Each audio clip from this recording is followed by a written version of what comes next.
Hello everyone, Pallytime here, joined with Kiyeberries. We have the privilege, the honor of being able to interview two wonderful people here at Blizzcon 2018. We have Lana Banana Bachynski and Jade Martin. Thank you. I've always wanted one of these. How did you know? Lana, this is your child that we're here to talk about behind us, right? Yeah, absolutely. This is your beautiful child. This is my beautiful baby girl.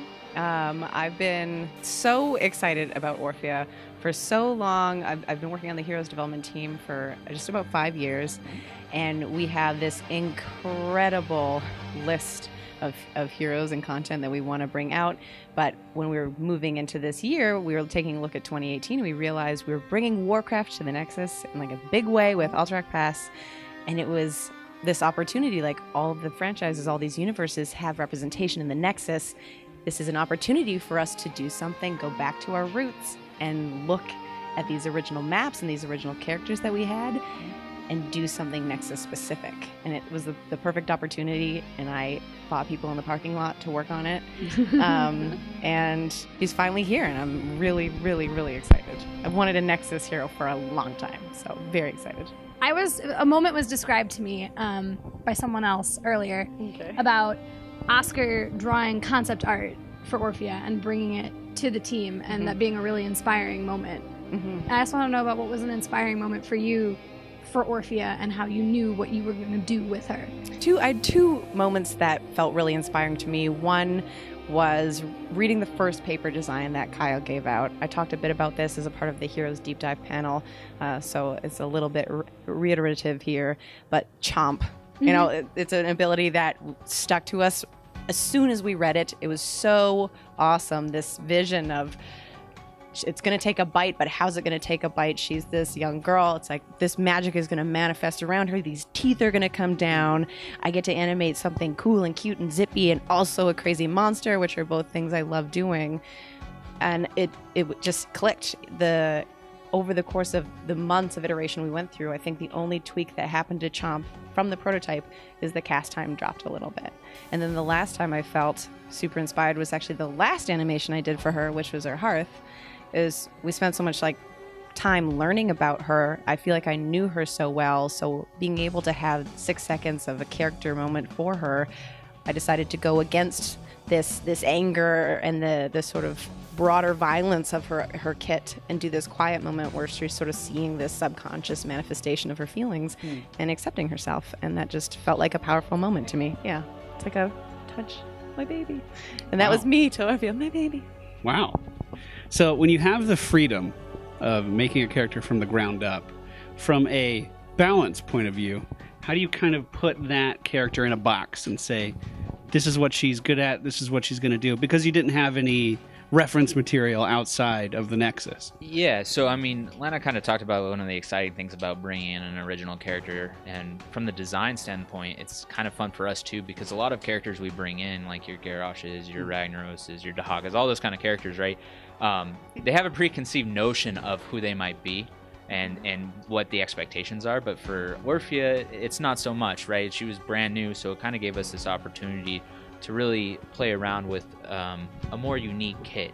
And from a balance side of standpoint and where she fits in the meta and what her role might be, we kind of knew early on what role we wanted her in, so it was just a matter of shaping that kit and molding it so it became that. So we always kind of knew we wanted her to be a ranged assassin. A lot of that is because ranged assassins are a little bit easier to kind of pick up and play, and we wanted, since she was our first Nexus born hero, we wanted everyone to be able to play her. But what makes her really interesting is the fact that she's so dynamic to play, so she's really easy to pick up, but she's really hard to master too. Her kit lends itself very well to high skill cap characters, right? Just being able to dash around with Shadow WALTZ, which is her Q, knowing when to go in with Dread and Chomp and following those things up, right? And then of course, one of the most exciting things about her kit for me is the fact that she almost feels like this hybrid mage, where it's very important that you're landing your abilities, but because of your trait, you want to make sure you're weaving in your auto attacks as well.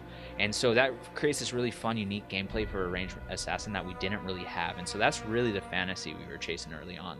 I actually wanted to talk a little bit more about that, about her kit, and how how you play her or how you envision that she'll be played. So I think the beautiful thing about her kit and her talent design, I think Kyle Dates did a really good job about it, is you have both of those types of playstyles where you can be very hyper aggressive and be in everyone's face, but you can also kind of stay back and pick your battles and your moments when you actually want to go in. And you know, I was a big fan of the knockback on Chomp, so I was one of those people who really wanted to see that in, because it was kind of created this gameplay style where, haha, you know, I'm hitting you with my Qs, I'm following up with my E, and then getting a big chomp on it, and then boom, I'm away again, right? So Same. Yeah, That's so exactly what I yeah, wanted. it feels really, really good and satisfying when you do that.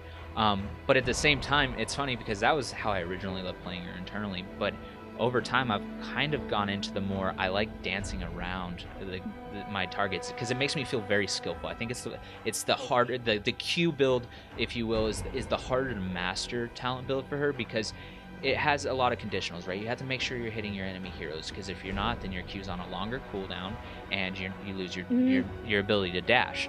And on top of that, there are a couple of talents where you want to hit the tip of the Q to land bonus damage and things like that.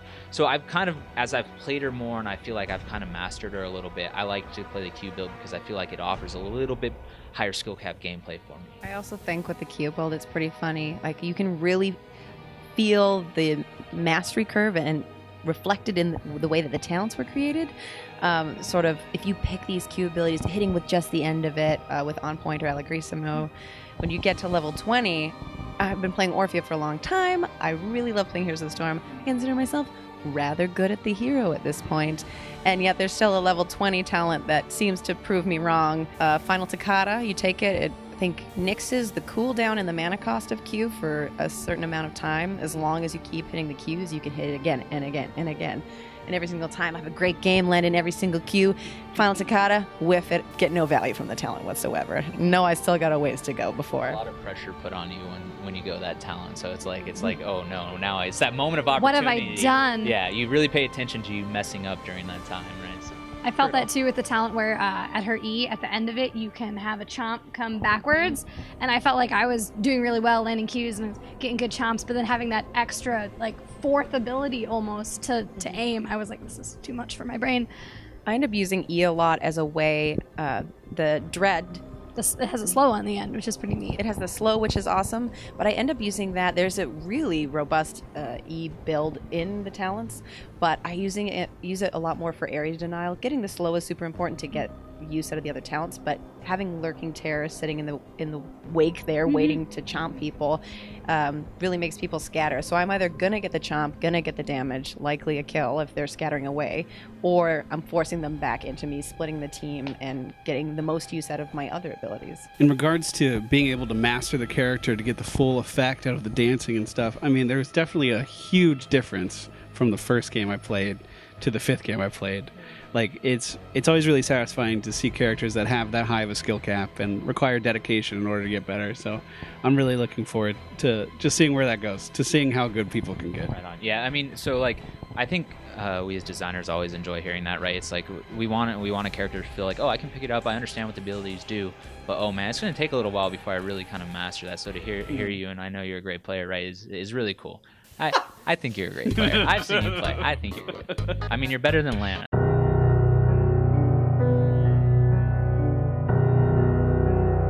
So I mean, it's fine. I think you're tolerable. I don't know how this turned into shots being fired. I'm just trying to keep you humble. You know, you get the bump and you're gonna bump down again. That's good. That's healthy. How do you animate a character that has a coffin on their back? Is it magic? That was the relic that she hoists around with her is absolutely a huge consideration we had to make, because from certain angles we had to make sure that her silhouette wasn't just obscured by the silhouette of the relic. So I had to create a visual of how I would construct her silhouette. So when she's on her feet, she's mostly C-shaped, C-curves, and making sure that there's always the limbs and her crown sort of like peeking around the edges, so you can always see a piece of her. Okay, so those animations look great when Thank she's you. casting her Q. I noticed that on the Q, there is quite a substantial ramp-up time to the actual impact of the ability. So you can like dodge around it a little bit. Was it difficult to balance the time it takes to cast the ability in conjunction with the little bit of a speed boost you get when you're skirting around people?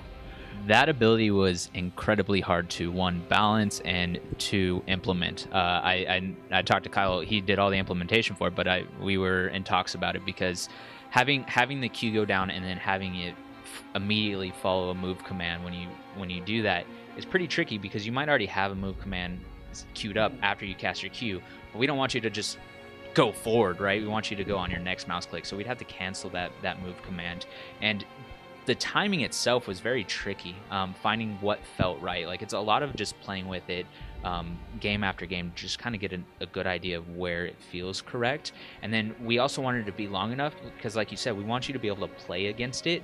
And so if you weren't able to see the animation or the effects go down with the the claw, or the tentacle rather, going down, it was kind of hard to see. And so we did play around a lot with trying to find that tuning that felt right. One of my favorite things that Kyle told me about the design process is, with all of her abilities, when it felt good to play as and also good to play against, that was when we were in a good spot. Do you feel like she feels very you compared to other characters you've animated? Do you see kind of like your style in there?